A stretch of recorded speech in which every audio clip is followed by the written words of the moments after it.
welcome everyone. And we do have some newcomers that are joining us here today. So welcome to our coalition meeting.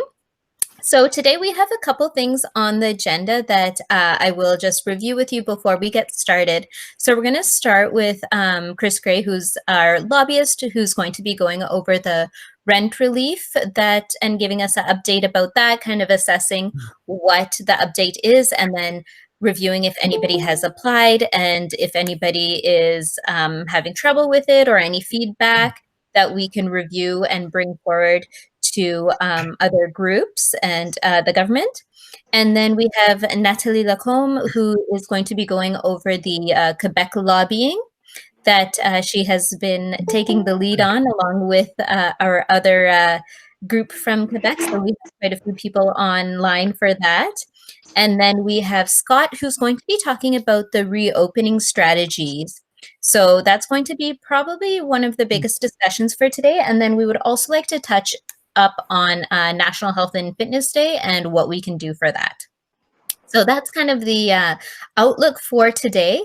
And with that, I will pass it over to Chris, who can get started with our government update.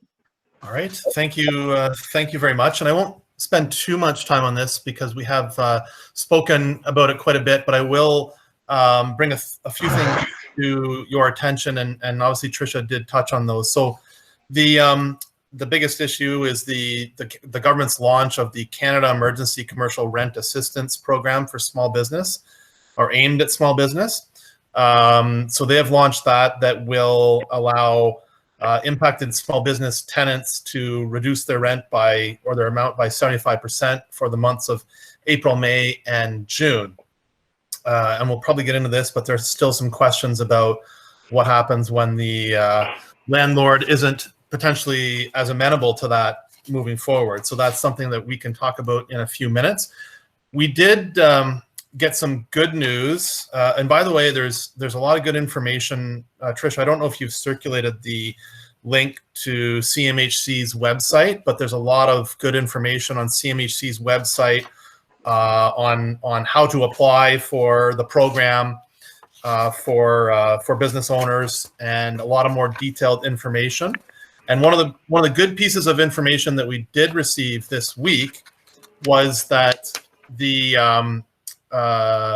it is $50,000 in a month in rent per location.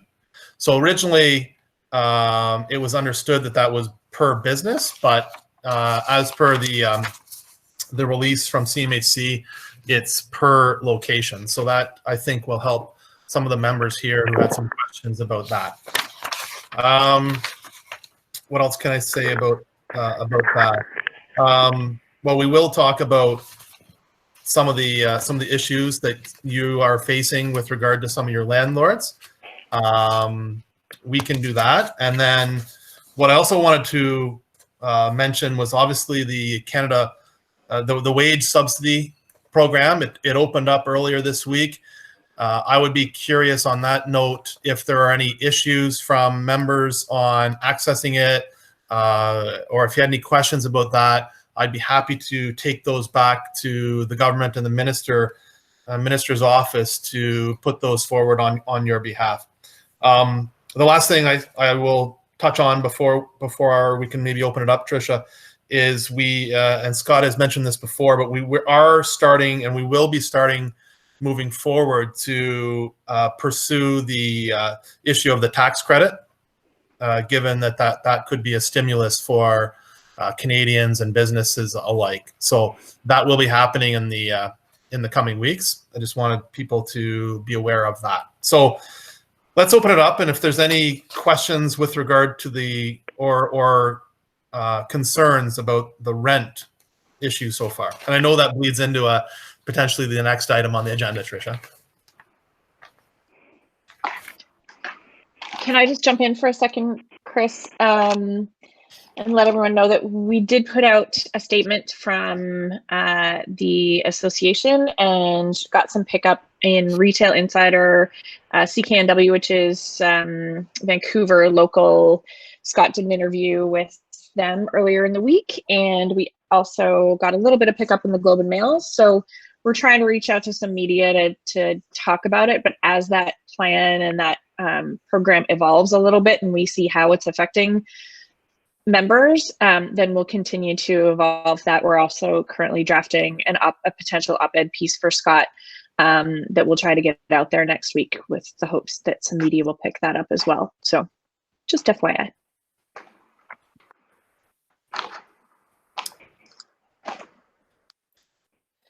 Chris, it's Nathalie. I think you might have seen, so we sent you guys an email. I've got some updates from quite a few of our members in Quebec that even the empathetic, caring landlords are not interested in the program. And the concern is that because it's in the hands of the landlords, what they've received so far as communication is that they're not interested in covering the other 25%. I have yet to hear of someone who's had positive feedback when it comes to that, and I mean, they're negotiating hard to try and see what they can do. Their suggestion was to do it in a similar way that we're doing with, that the federal government's doing with salaries, in that they pay it themselves and then show the bill to the government, and the money goes straight to the renter versus the landlord. They were asking that because so far, whether they're small or even the smaller ones, they're not getting very far, and they're not even getting any communication back at all from some of the larger landlords. And so that seemed to be a concern in Quebec anyways. I don't know if anybody's hearing or getting a better response across the country, but here it's not going very well. So that's interesting. That's definitely something that we should be taking back to the minister's office. And frankly, if it's your industry, I'm sure you're not alone in that. So that's something that I can reach out to my contact at the Retail Council as well to see what they're facing as well on that. Because we can, obviously the bill has not been tabled yet. It probably will be in near future, but that's something that can be changed in the legislation, or we can try to change it. Thank you. Yeah, we should lobby for that. We should also be looking at the other caveat, or what is the solution for the organizations, and I'm sure there's restaurants and retail that have multiple locations that have revenues over 20 million. So they did clarify that it was the per unit rent was 50,000 or lower, but what about the organizations that have multiple stores, multiple restaurants, multiple facilities where their revenues were over 20 million? What's the solution there? We need to figure out that aspect. Okay. May I jump in, Angela, from Vancouver, about the property tax? I don't know how many of you have to deal with that. As far as I know, in British Columbia, the property tax, it is the BC government who is doing the slashing. They are allowing for commercial property tax the school and several other deductions not to be deducted. It's not the city, and the individual jurisdictions do not, as far as I can see, are willing to do anything about the property tax. So it's the individual government, provincial government, who is taking the hit on the commercial property tax. City of Vancouver has flat out refused to do any there. They just, I think, had increased property taxes by 8% in the Metro Vancouver, actually another 8.5%. They are not willing to get off of anything. So I don't know how that is in any other jurisdiction, or if we can, as in with other industries, of course, try to go lean a little bit on the individual jurisdiction. I don't know.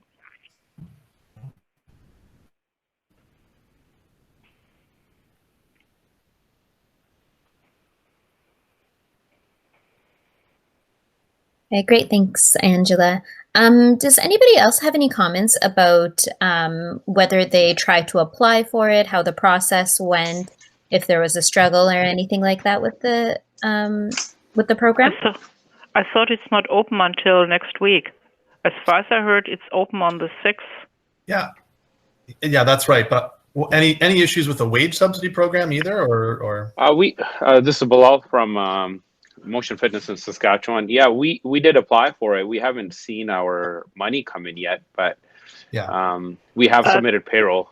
it's supposed to roll out next week, I think. Yeah, anything which apparently the federal government has said, anything received by Sunday of this week, which is, I don't know, I'm totally lost on this, I think by the 3rd, will be processed early next week. Right, And I think that's what we heard as well. Yeah, so one thing I have run into is, and I don't know to how many that might apply, if you have relatives working for you, which I do, you have to prove that you have this relative on payroll since quite some time, because apparently there has been quite a bit of attempted fraud already, that people have hired their relatives just quickly and are trying to get the 75% subsidy there. So if you have if your wife works with you, or in my case, my daughter works with me, then you have to prove that you just didn't hire the person just shortly before. You will have to hire more. You will have to prove that this, even so they pay taxes, you have to still, in the application, point out everything from January 1st, how much they earned, how much CCB, EI, and tax they paid. Okay.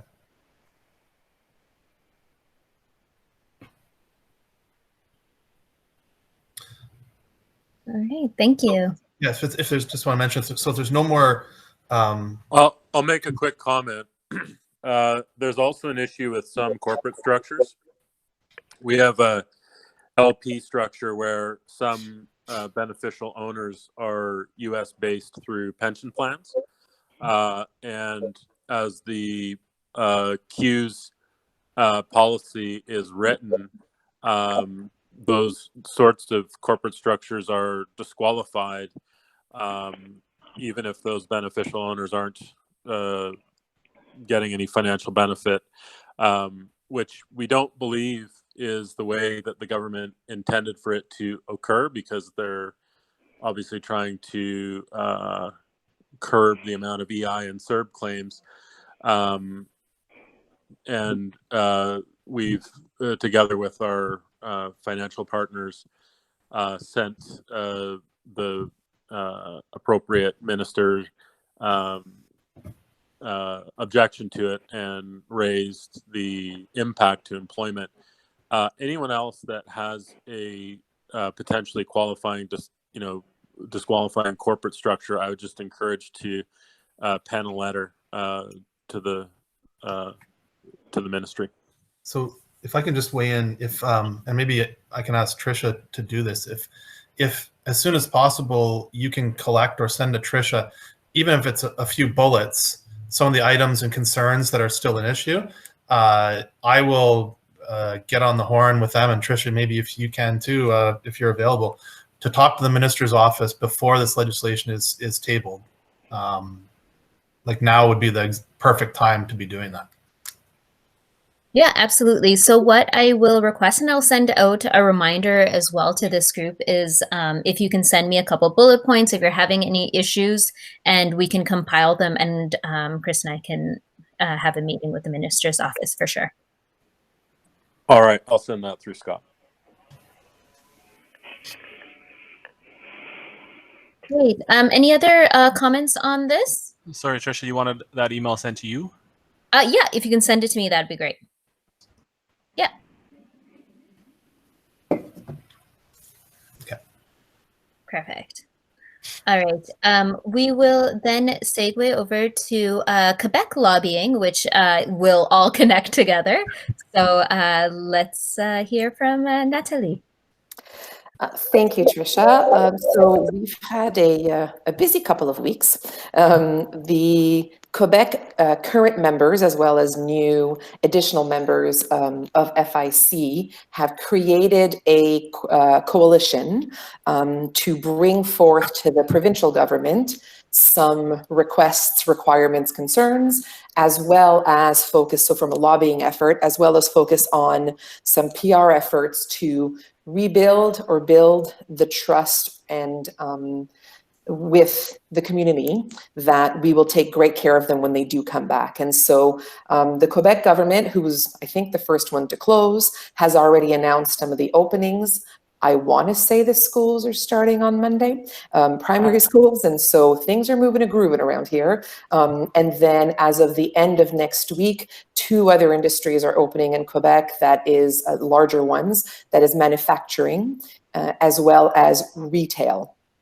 Regular old retail. So I don't know if anybody wants to buy a fancy pair of expensive shoes, but you can now do it in every small store in Quebec as of next week, as long as things go well. And so seeing these things taking place, we wanted to make sure that our industry was counted into that. And so we've brought on a lobbying firm that's focused on the province called TACT. And TACT has been working really closely with us to be able to communicate to the Quebec government what we want for the time being and what we are asking for. So I'll just highlight those 4 asks. I can absolutely send it to Trisha, and hopefully your high school French can pick it up. But what it is the request to reopen as of June 1st. Now that's been out of our close to 300 people that are part of this coalition now, or 300 locations that are part of this coalition now. A point of some of them are ready next week, some of them wanted September. We've discussed it tremendously, hours and hours and hours each day. We requested June 1st so that we would be included in what I'd like to call the next wave of openings as what some of us would see as an essential service, and certainly being able to not add a physical and mental health crisis to the virus crisis that our province is living through right now. And the other bit of it is a bit of a we'd be ready in 4 weeks kind of message that we wanted to get across, understanding that in order to rehire, train the staff, communicate with members, communicate with trainers, instructors, and coaches, as well as set up the facilities, whether it be plexiglass, arrows. We were joking that there's going to be a shortage of tape in Quebec by the time we've taped our group fitness rooms and everything else with that. So we need about 4 weeks to pull that together. And so that's the first bit. The other 3 go into money, because there has been a concern, and I know some of you have brought this to Scott and Trisha's attention as well as mine, that once we reopen, the subsidies related to rent will die off. We are asking that not be the case, because it's not like when other places are opening that they'll see an influx of sales. For us, it'll still take a long while. 1, because of the capacity maximums that we expect, and 2, because some people will not want to come back, won't feel safe coming back. And so what we're asking for is, as it relates to salary mass and rent, that we're asking for 75% subsidies for the first 6 months, and then another 50% subsidies for the 6 months after that. So we're asking for 12 months support for that, so that it's not the second we open, if we open at 38% capacity, then all the money is gone. And then for some people have completely just said that they're better off staying closed than opening at such a small capacity. So that's a request. The other one, to support what Chris is doing at the national level, is the tax credit, which we're communicating with you guys so that we can kind of have that same message and voice. And then the last one is subsidizing some of the costs related to going through the crisis, whether that be, again, like I said, like the plexiglass, the cleaning crews, the disinfectant wipes, the whatever that goes along with it, and whatever they decide. So we have already sent this in. We had our first conversation with an attaché from Isabelle Charest, which some of you might remember as a former Olympian, who's our Minister of Sport in the province. We've had an initial conversation with them, and now waiting to hear from the commerce and finance side of it. They were sort of putting us into sport, which we thought was a significant concern, because what they have said is they're going to start by probably opening up parks and going towards individual sports outdoors, and then slowly moving it back towards the indoors, which from what I've seen, and you guys can talk about this more than I, seems to be what happened in Alberta. But for us, we're like, no, this is commerce. It's a commerce of service. And so we want to be in the category of that. And the minister's attaché actually brought up something really interesting, which is we already have a culture in gyms of kind of cleaning up and wiping up after yourself. And so she thought that that was a great platform for us to say, absolutely, we're just taking it to the Corona level of the normal procedures or normal culture of wiping up and cleaning up after yourself when it comes to the gym environment under supervision and everything that happens in our facilities. And so that's where we are now. We're still working on bringing people together. I noticed some of our coalition members are on the call right now. Every day we're getting 3 or 4 new people to join and to be a part of it, which is wonderful. And lots of work that's been done also from the get-go from our provincial members, so Nazar, Sam, and Charlie, that are also pulling everybody together. And I guess before I open it up for questions, I'd end by saying that it's pretty wonderful, similar to what we did when we had the time in Ottawa for prescription to get active, to see everybody collaborating, especially in a time of significant anxiety, but to kind of put their competition aside and work towards having one dossier at the Quebec government so that they can see that we are together and their decision becomes faster so they can trust that we've taken care of ourselves. So we're working on our sanitary reopening procedures now. They want to see that, keeping them as high level as possible so that we're not telling anybody how to do their operations, because we've got small PT studios to huge chains and massive amounts of square footage. So we're keeping it as high level as possible, yet creating confidence and trust in the government. Or so I will do my best to work on this weekend. So that's it.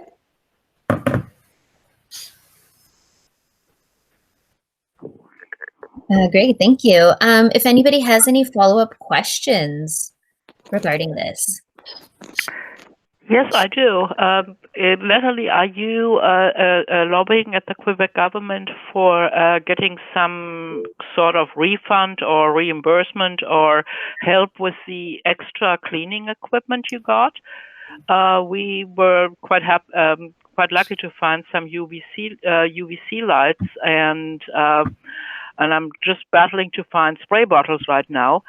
So, are you trying to get some relief there? We have bought it already, of course, but it would be nice if we can get some money back there.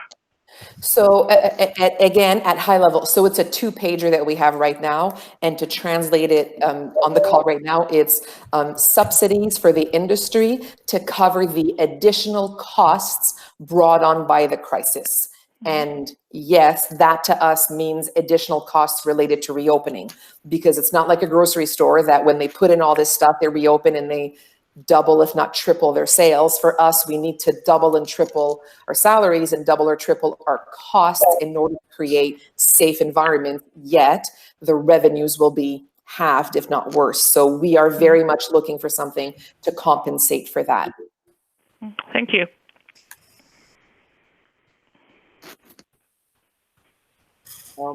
Nick here. I'm just curious what, for you, Natalie, in Quebec and I guess in general, what spacing rules you're kind of proposing to the government, just given that like the 5-meter rule for grocery stores makes sense for people who are, standing doing grocery store stuff, but most of the evidence has shown that when people are exercising, you need to have sort of 10 meters between people, given the spread of when people are breathing heavy and everything else.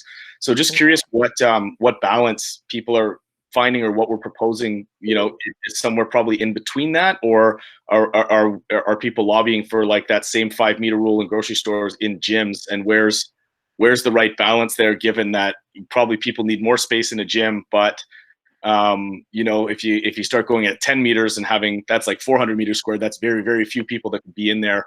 So what is collectively, like what do we think is the right balance there between sort of safety and being able to get enough people in? So we're still working on that, but we are keeping it as accessible as possible for now. We're using the regular ones. I actually had a look at the ones that we sent from BC, which are a lot tighter, a lot stricter than what there is in Quebec. So we're using what Quebec has done so far as it relates to the distance in between people, and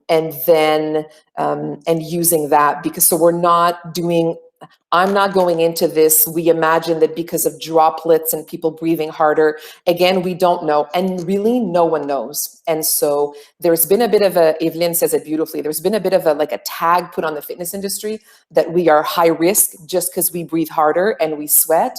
But that's been, from everything I've seen internationally, an assumption. There is not one study that proves yet that exercisers are therefore spreading it further than anybody else. And so until that comes out, for now, we're using what there is. So we're not, no one's going to tell us that it's not the case, but we're not going with those assumptions because these are assumptions right now. And so we are instead working towards blocking off safe spaces in group fitness rooms, using very similar calculations that they do for the grocery stores based on open space and equipment space, which for them would be like, you know, the aisles and everything else. And that's what we're doing. For now, if we're asked to go further, we'll go further, but I'm not comfortable putting in anything wider than that. That would make it really prohibitive for most of the industry to open, because I also am not comfortable working on the assumption that those square footages are going to change anytime soon. So I think that whatever we go with might stick around for months and months and months and months. I'd rather not put us in something that's prohibitive for most of the people in the coalition to survive. That's for our. Yeah, there is some modeling. I don't know how much study has been done on it, but there's some modeling, and that's where the advice for people that are running and biking outdoors has been quite a bit more based off of that. But yeah, that's where it's a tough route between the, as you said, sort of the commerce of it and not being prohibitively too bad, but at the same time not putting people at risk and risking like a negative adverse event happening at one gym that could reflect on everybody else. Yeah, it's a very delicate balance that we're constantly, but again, and we look at what's there internationally, and then we look to see what's happening here. And the schools have already set up the desks, because again, schools are starting next week. So the schools are going with that. They're putting things in, and it's a Purell little thingamajigger at the entry of every classroom. And there's more cleaning crew. So we would rather try and keep it as open as possible when it comes to capacity, but then again, focus on other things, which is, you know, asking people if they've had a temperature, like we've seen in a lot of different places. So using the staff that we have and the abilities that we have to manage the capacity rather than essentially sabotaging ourselves with that. And I'm doing my best to keep it as user-friendly as possible for the whole group, knowing that if the government comes back and says, you know what, you guys, we've seen studies, whatever, it can't be this many meters, you're going to need to make it this, then we can work with that. These aren't demands, these are protocols or suggested protocols that we are happy to work with when it comes to what we'll do. Carl at Club 16 here. I think I fully support not going off of assumptions at this point. I think it's important. So one of the things we've done with our organization, even communicating with staff on certain things, is we don't report to staff or our members anything that we don't know as fact. I think we've seen other organizations in terms of misinformation. I think it's really important to just go with what we know, and what we know is what the government has told us that is fact, and going with that initially, I think, is a good strategy, just to stay away from the misinformation, because it's a rabbit hole that could lead to other things. You know, there's people have read studies on it's 3 meters, 2 meters, 6 meters, and then what other assumptions do we have to make if we're not going based on exactly what our public health authorities are telling us? We just stay in contact with our staff and basically let them know that we are working on protocols, and that we will let them know, and with our clients and members as well, that we will let them know as soon as we get told by the health authorities. So just keep the communication open, but no facts, or better, no assumptions. But I do have one more question that was brought to me yesterday, and we are going into the summer, so I assume all of us have air conditionings on. Has anybody said anything if there is going to be an issue that air conditioning, that there is a added risk of the virus spreading if somebody has been, or whatever? Is there any suggestion on that?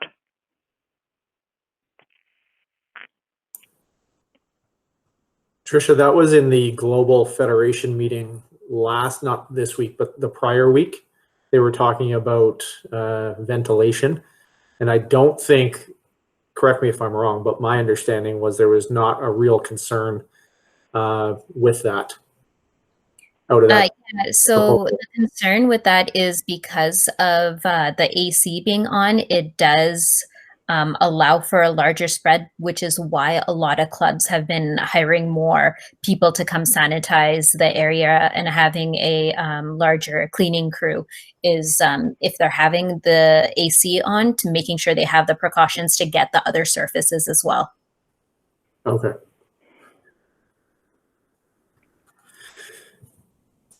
So one of the things I thought we should do, our association, FIC, we're pretty well situated with our provincial task force, our provincial council, and actually follow Quebec's lead. I think it's brilliant, Natalie and colleagues, what you've done. So I think we should formalize provincial task forces and really define those objectives for your province. When we look at the reopening strategies each province is implementing, some seem to really make sense. Some are very vague. Some haven't been announced yet.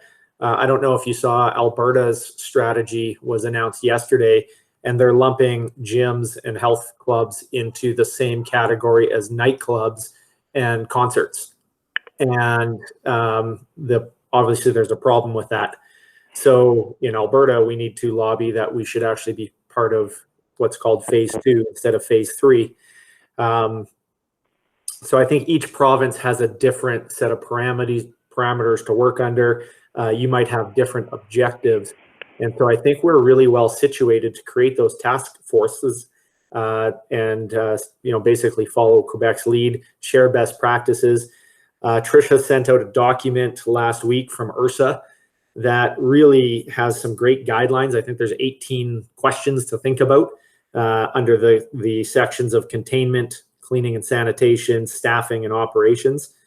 And then adding to that, what we've heard about in these meetings is, what additional support do we need post-opening? If you're only allowed X percent of capacity, obviously you can't be expected to pay full rents and full, maybe even enhanced staffing wages for excessive or extra cleaning, and then the tax credit. I think there's an opportunity there. So I would propose that we create those formalized task forces in each province and mobilize your letter campaigns to your MLAs, working with Chris Gray and Grassroots to set up formalized meetings with your ministers, as well as potentially even leveraging members to, send petitions.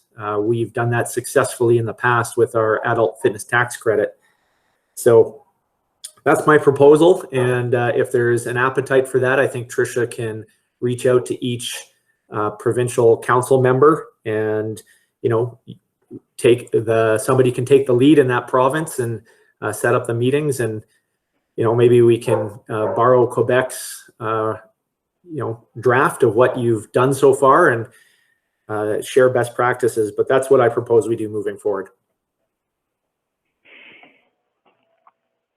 Yeah, so what I can do is reach out to our provincial council members to kind of get this started. But if there is anybody in provinces that want to kind of take the lead in their province, please reach out to me and let me know if you are willing and able to volunteer for this.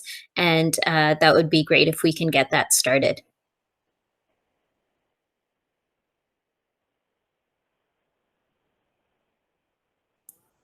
And silence. Scott for Alberta. Scott for Alberta, great. Okay. So I'll reach out to everyone and see where we stand with that.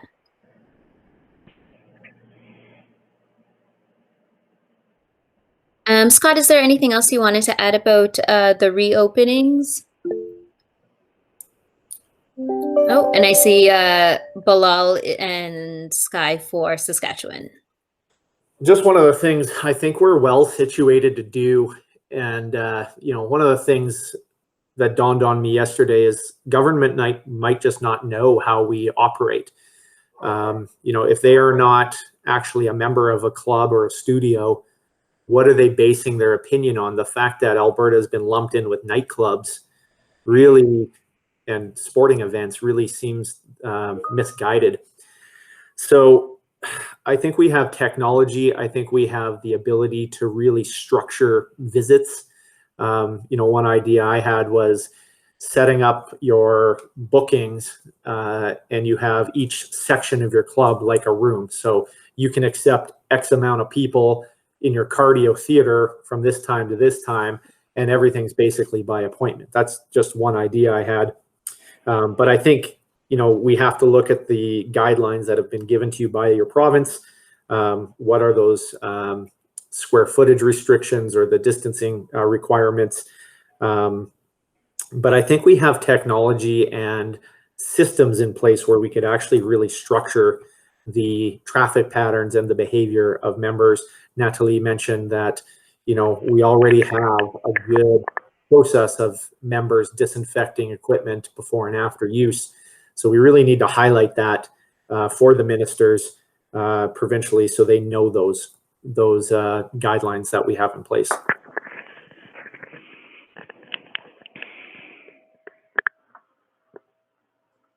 Scott, one of the things we've seen is it seems like the best way to go, and I mean, depending on who who we're going to work with, whether it be the national lobby firms or provincial ones, is very much we get the ear of whoever is in sport, physical activity, health, that part of it. They are the first ones to take the call, but then to be treated as a commerce versus as, for example, as the sport federations, because that's the place where they get the requests from all of them, every association, every sport federation, every soccer league, all of that's going from our end anyways to the Minister of Sport.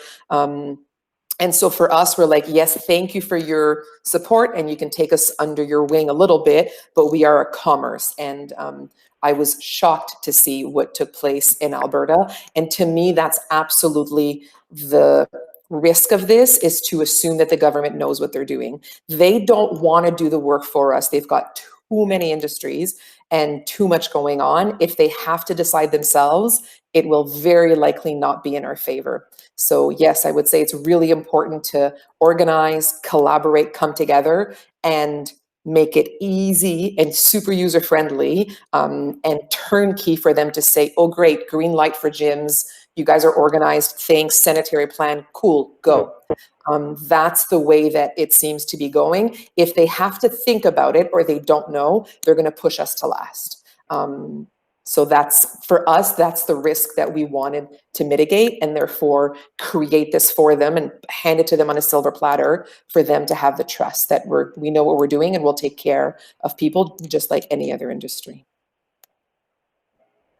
Yeah, Nick here. I think it's a tough balance. I've been doing a little bit of research on this, just asking a lot of people who are not trainers, like just the general public and users in general, about what their feelings are and sentiments towards the gym and going back to it. And there is a lot of apprehension and fear there, and they definitely think about it and categorize it differently than a retail store. But to go as far as to say it's like a nightclub is way too far. So there's going to be a balance there.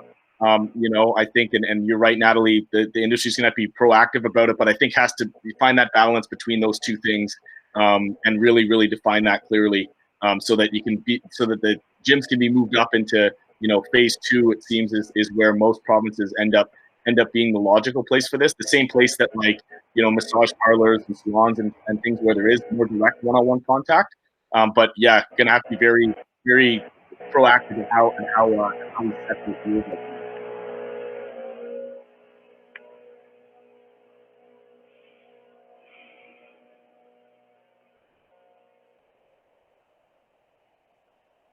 Especially because it is different, like people are touching everything, like unlike in a store, right? So that's the general perception of it as well. Somewhat, because like one of the things that came up here with stores is, can we still try things on?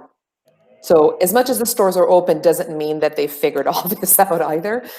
Because to me, that we shouldn't be able to try things on and then hand them back, because those sanitizing a dress is not like sanitizing a barbell.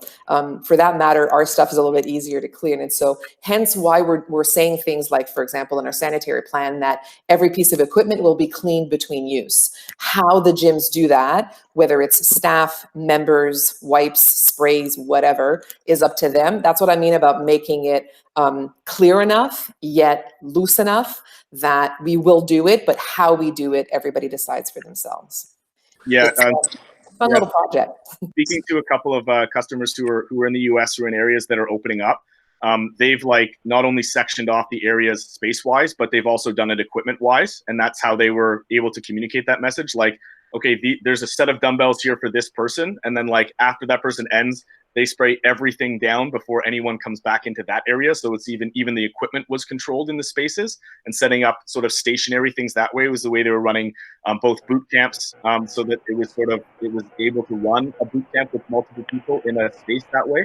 But they were like very, very proactive about, okay, only this equipment is going to get touched, and then it's all going to get sprayed, and then that space is going to be moved out of. So I think if the member is empowered to sanitize their workout surface, we're in good shape from a surface standpoint. I'm not actually worried about that one at all. I am curious what people's thoughts are on how you solve for the breath issue. I recognize the research may not be conclusive, but I think a reasonable person has to acknowledge that breath goes further when you're exercising. So we're definitely not at the same kind of risk as nightclubs. That's ridiculous that we're lumped in with that. But as a more general public health protection standpoint, we're going to make the argument as an industry that we've got various measures in place to be safe, etc. But how do people solve for the breath issue? Assuming you have to be 6 feet away, and if you look at, say, the guidelines from Alaska, which might reflect other states in the US, it's 10 feet. Like, how do you do that in cardio? Or does everyone have to exercise in a mask? How are we going to convince the government that it's okay to be in clubs in phase 2, not in phase 3?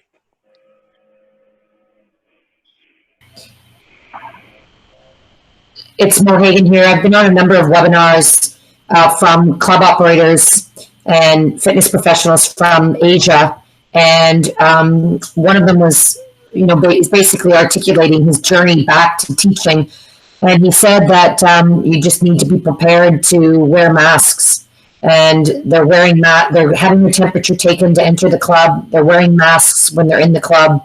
They're wearing masks when they're working with clients, and I believe that if I got this right, even trainers were gloved when they were working with pieces of equipment with their clients. And then they had various ways they marked out their gym. One club operator in the US is using her app, and you can create your capacities for signing in for classes. She made her gym floor a class, like a classroom or a studio. And she was able to then manage how many people can come in the club at one time.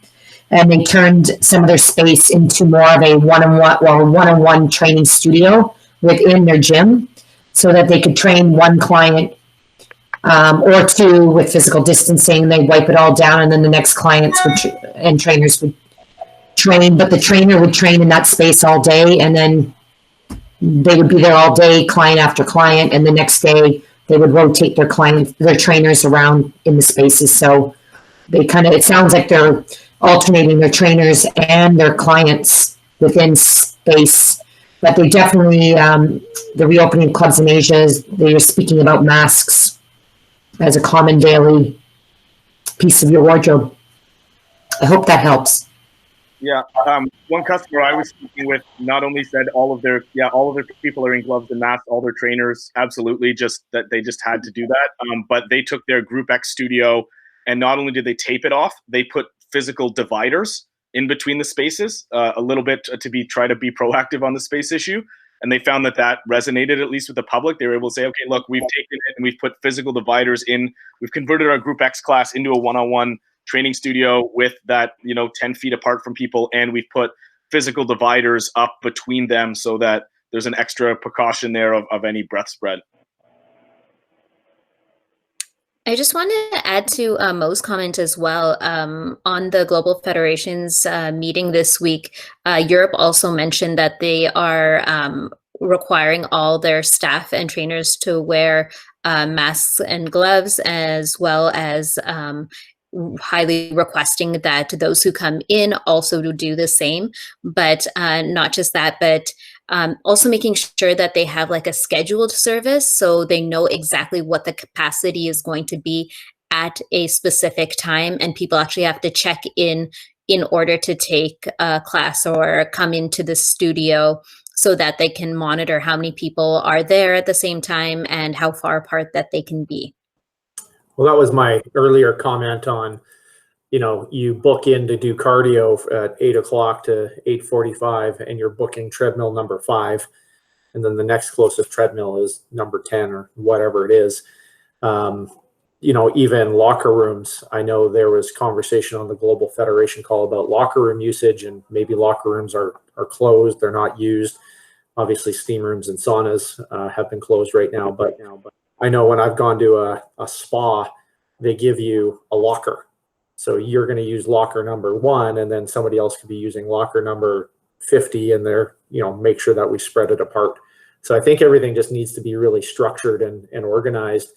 I don't have, in terms of the breath spread, how do you control that? Well, I know there was a group in Europe where they were talking about repositioning the direction of the cardio equipment. So it's basically facing a wall. So it's not just open air, you're like breathing into a wall versus turned around and breathing into the rest of the club.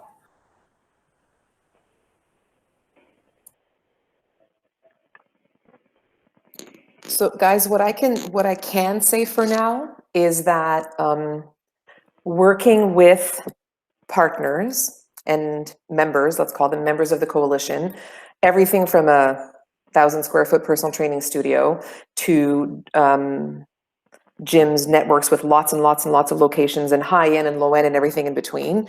Everybody has their way of doing what makes sense for them.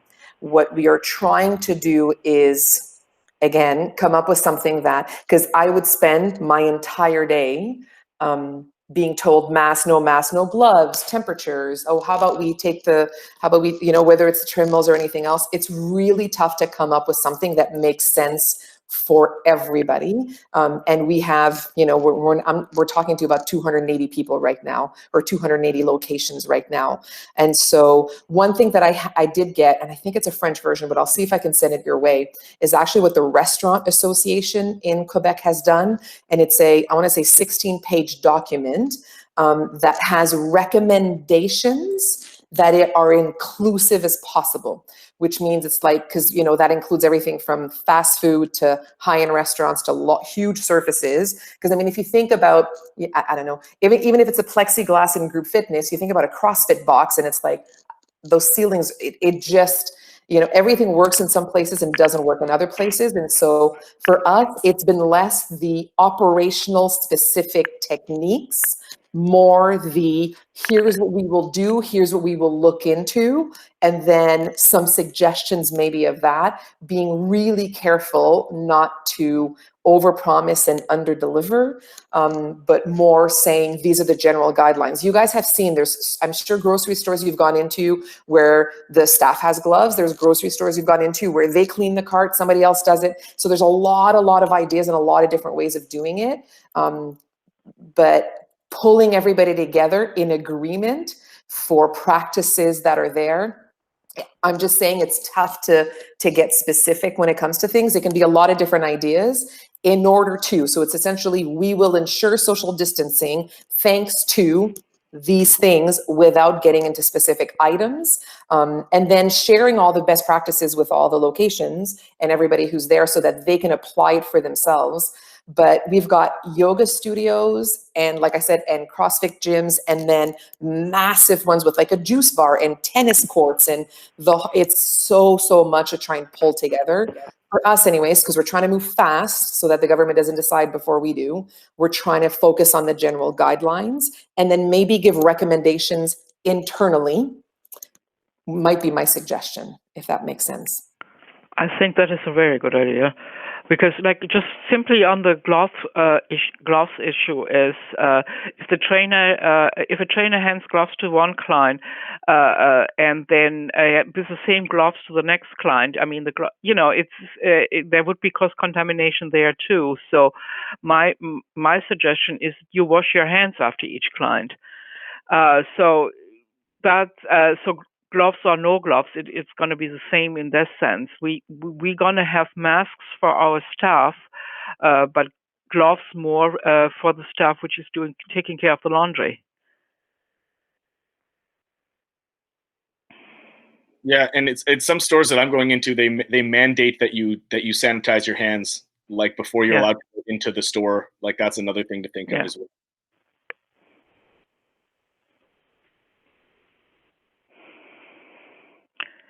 I have maybe an idea that I would like to share. I didn't try it yet, but I'm gonna test it next week. One of the things that I was thinking for the cardiovascular equipment, particularly because of the breath, is to create to have a little plaque of plexiglass that is about let's say 2x2 that we can clip in front of every piece of cardiovascular equipment. So this, I didn't find yet my system to clip it, but I think that this is one thing that could be reduced in cost, because you always think about the cost. I cannot separate everybody and have everybody feel that they are in a glass of in a little space of glass. But I was thinking a little bit, the thing that we use when you push the snow. The snow. What is the name, Nathalie? La souffleuse. When the snow and the snow blowers, the visors for the exactly. So the same principle. It can be like, I'm sorry for my English, but that was my vision. I think it could be pretty funny actually to have that. It's like a motorcycle. You have it. You are protected. You can do whatever you do when you are on your treadmill. Nobody will receive it. So that was my vision. So if someone find a way to do it, that's my test that I will do this weekend. Natalie's laughing at me because she knows I like to do all kind of stuff. So that's a suggestion that would be not too much cost, I think, for cardiovascular equipment. So I had to share it. Maybe someone can show after that how they did it. It's a contest. The first one that find a way will win a bottle of wine from Quebec, right? I'm on it, man. I'm on it. I'm on it. There's going to be a whole cottage industry of like adjustments to equipment that's going to go, but maybe some of the equipment people that are on the call, they could get proactive and figure it out. Maybe I should have write a patent for that, but I think it's the next thing on cardiovascular equipment. I see Jeremy Gill from Precor is on. Jeremy, what's the solution here?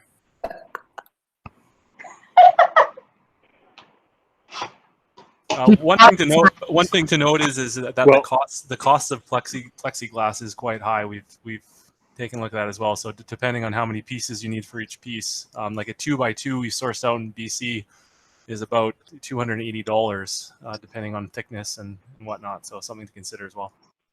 Well, that's a great point where the manufacturers need to take the lead, because there's no way that we can all build plexiglass shields as efficiently as an equipment manufacturer, but we need that level of scale to make it economical and feasible.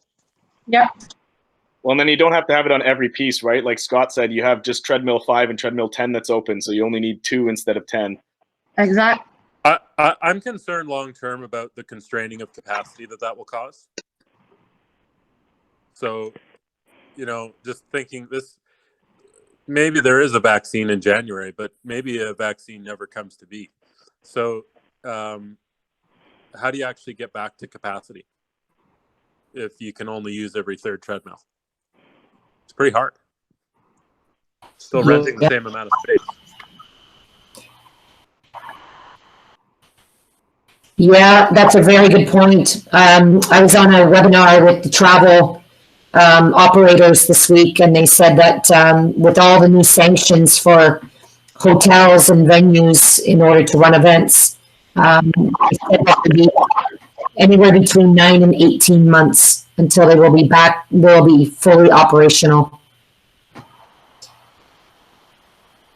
Yeah, for myself, I'm trying to next week do a podcast on this, try to crunch some of the numbers and look at what the economics are going to look like with these smaller capacities, and knowing that it's going to be extended long term. If anybody's willing to share some numbers with me, that would really help to get some baseline on it. But that's where, for me, I'm encouraging people to, the old model of just, a full gym full of members paying dues.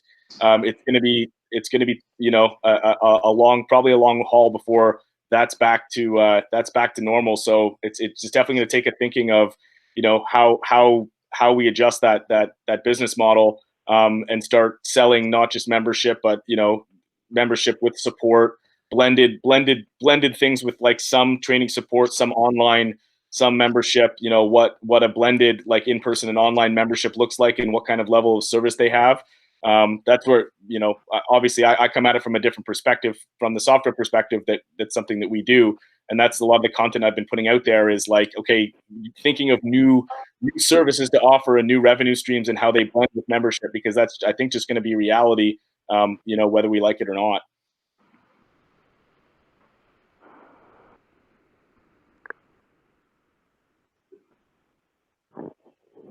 All right, so a lot of good discussion today, and our schedule time is up. There was something else that we did want to discuss, which was National Health and Fitness Day. So a little bit off to the side, but it is coming up on June the 6th, and we are looking to do kind of a digital version of it, going from East Coast to West Coast, and then having our member clubs do sessions online. So that's something that we can actually discuss in another meeting.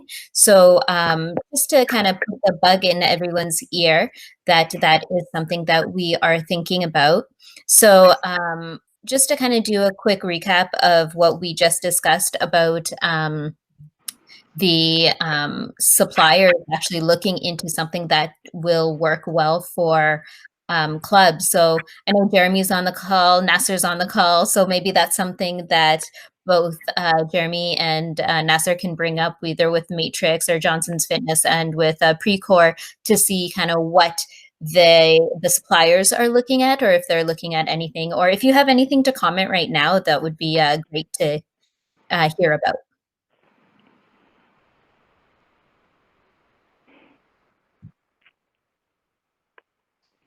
Or I will reach out. All right. Are there any final comments? Oh, go ahead. Nasser from Matrix. Yeah, I mean, we've looking at the actual equipment and putting on a face mask, if you might say, a face mask on the treadmill or a face mask on the elliptical machine. Treadmills might be a little bit easier. Recumbent bikes might be a little bit easier, but elliptical machines are something that be difficult. But we are looking at, in different ways. To be honest, this is something that we've already been looking at. Sorry, Evelyn, that was an idea that we're already working on. Yeah. But on the ellipticals, it's difficult. The ascent trainers, it's difficult. Recumbent bikes, climb mills potentially, and treadmills. So we have a few options that we're looking through, and we're hoping that we can do something quickly. That's all we can say at this time, but it would be something that would be from the ground up, not just from the console up. So it'll be actually a little bit longer. So it'll be a full shroud, if you might say, that we would put on a selectorized strength machine, where you get a full shroud, but it'll be clear glass. But it could be that the bottom part is not clear, so it can save a little bit of cost. The top part is clear. So yeah, there's things that we're working on as much as we can for the physical, cardiovascular machines.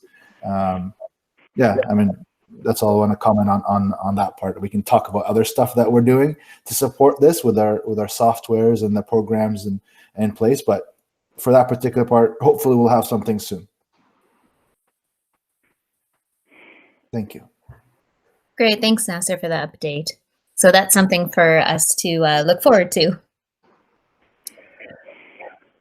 Any final comments or questions or concerns? I may have a final one. I'm not sure.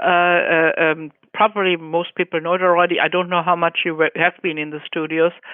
The banks have increased the tapping version. Up until now, you were only allowed to tap about $50 or $100. I don't know what it was. Apparently, it's now up to $250. So if you have, so people don't have to touch the machines anymore. Just in case I didn't know it. I don't know if everybody else knew it. I didn't know it. We tried it out yesterday, and it works. Great, thanks, Angela. I think this is. I don't have $250 to try to tap right now. So as soon as that changes, I refunded it.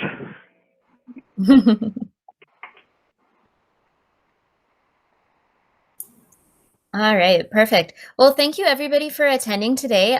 We will see you all again next week, same place, same time. I'll send out the invite. Okay. Thanks, Okay, everybody. thank you.